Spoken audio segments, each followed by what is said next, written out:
Es war der letzte Tag unserer Ferien. Meistens kommt die beste Action am Schluss, oder? Da wir mitten in der Corona-Pandemie sind, dachten wir wären die Einzigen in der Stadt. Wir haben uns ein bisschen getäuscht.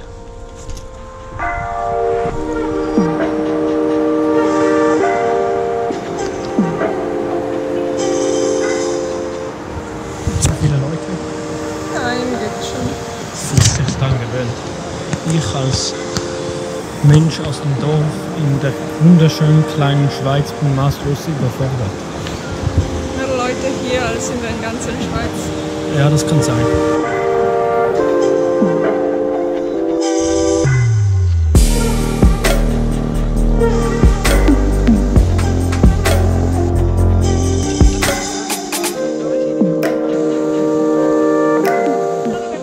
Nach dem zweistündigen Mittagsstopp. Es war nicht 2 Stunden, es war 50 Minuten. Und das ist ich glaube, das ist eine sehr gute Zeit für Italiener und Mittagessen.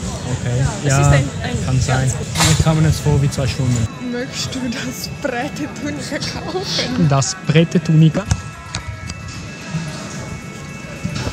Starebbe bene.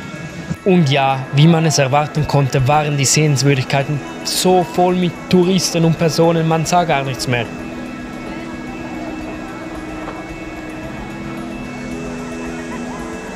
Für mich war es dennoch ein super Tag. Einfach dieses Feeling von dieser südländischen Metropole, das ist einfach einzigartig. Ein paar gute Fotos habe ich hinbekommen, auch wenn ich fast alle Personen mit Photoshop eliminieren musste, aber das ist ja Daily Business.